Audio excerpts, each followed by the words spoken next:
Good morning and TGIF, correct? Today is Friday, and we're going to continue with Zechariah, starting with chapter 12. But let's do our prayer. Father, as I read and receive your word, may it deeply be rooted in me, so when difficulty comes, it will be your word that encourages and strengthens me. All right. Chapter 12. Excuse me. Future deliverance for Jerusalem. This message concerning the fate of Israel came from the Lord. This message is from the Lord, who stretched out the heavens, laid the foundations of the earth, and formed the spirit within humans. I will make Jerusalem and Judah like an intoxicating drink to all the nearby nations that send their armies to besiege Jerusalem. On that day I will make Jerusalem a heavy stone, a burden for the world. None of the nations who try to lift it will escape unscathed. On that day, says the Lord, I will cause every horse to panic and every rider to lose his nerve. I will watch over the people of Judah, but I will blind the horses of her enemies, and the clans of Judah will say to themselves, these people of Jerusalem have found strength in the Lord Almighty their God.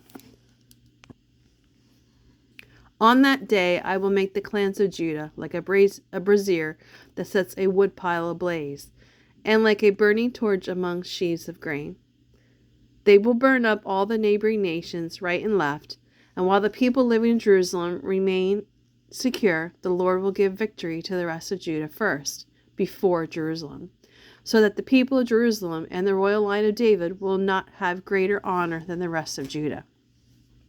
On that day, the Lord will defend the people of Jerusalem. The weakest among them will be as mighty as King David. And the royal descendants will be like God, like the angel of the Lord who goes before them. For my plan is to destroy all the nations that come against Jerusalem.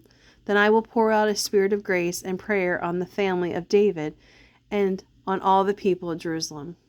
They will look on me, whom they have pierced, and mourned for him as for an only son. They will grieve bitterly for him as for a firstborn son who has died. The sorrow and mourning in Jerusalem on that day will be like the grievous mourning of Hadad Rimmon on the valley of Megiddo.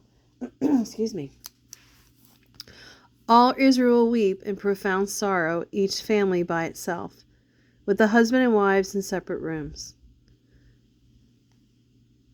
In separate groups, The family of David will mourn, along with the family of Nathan, the family of Levi, and the family of Shimei.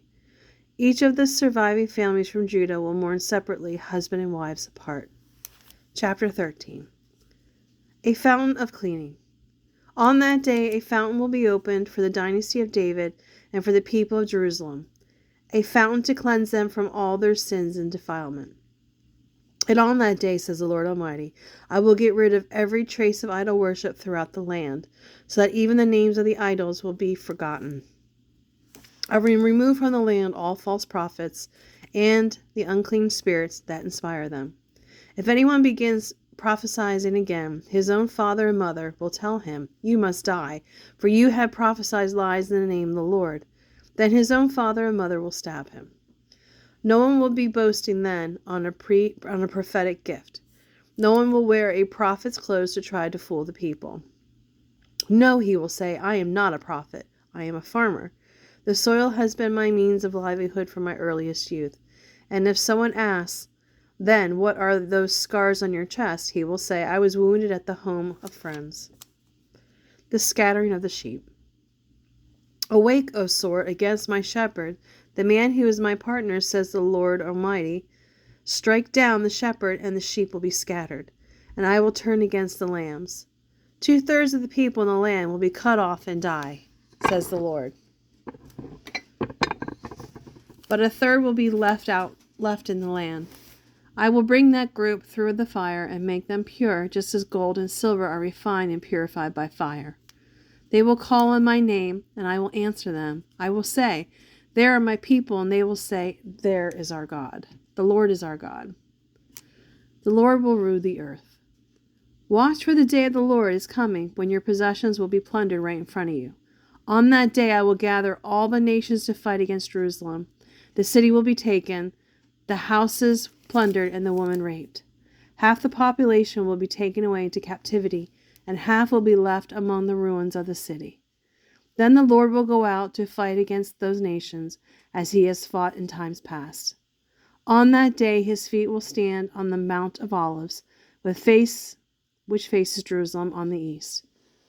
And the mount... Okay, I lost my spot. Oh... city. Then the Lord will go out to fight against those nations as he has fought in times past. On that day his feet will stand on the Mount of Olives, which faces Jerusalem on the east. And the Mountain of Olives will split apart, making a wide valley running from east to west.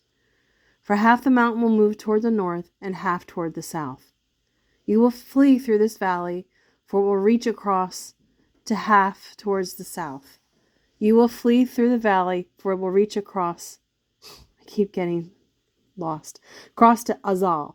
Yes, you will flee as you did from the earthquake in the days of King Uzziah of Judah. Then the Lord my God will come and all his holy ones with him. On that day the sources of light will no longer shine, yet there will be continuous day. Only the Lord knows how this could happen. There will be no normal day and night, for at evening time it will still be light. On that day life-giving waters will flow out from Jerusalem, half toward the Dead Sea and half toward the Mediterranean, flowing continuously both in summer and in winter.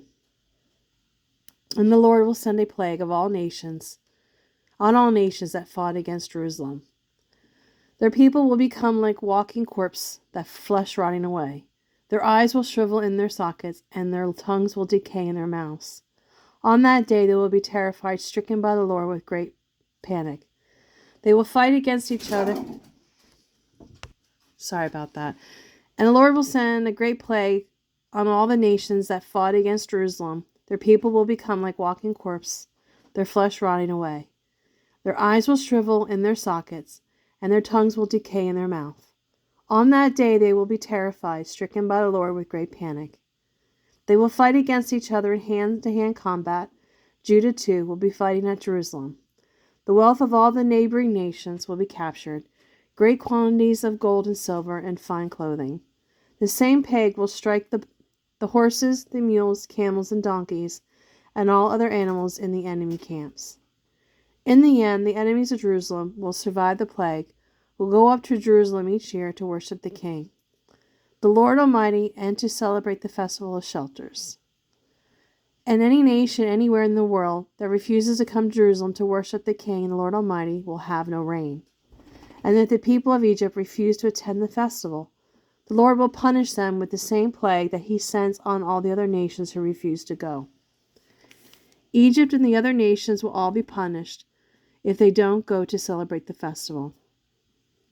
On that day, even the harness bells of the horses will be inscribed with these words, "Set apart as holy to the Lord," and the cooking pots in the temple of the Lord will be as sacred as the basins used beside the altar. In fact, every cooking pot in Jerusalem and Judah will be set apart as holy to the Lord Almighty. All who come to worship will be free to use any of these pots to boil their sacrifices. And on that day there will no longer be trades in the temple of the Lord Almighty. All right, that's the end for Zechariah. Thank you so much, and I apologize for the disturbances. This is the life of animals in the house just waking up, so I apologize for that. I hope you have a blessed day. Have a great day, and I look forward to tomorrow when we're going to move on to Malachi, which is another one I've never read. So have a great day, everybody.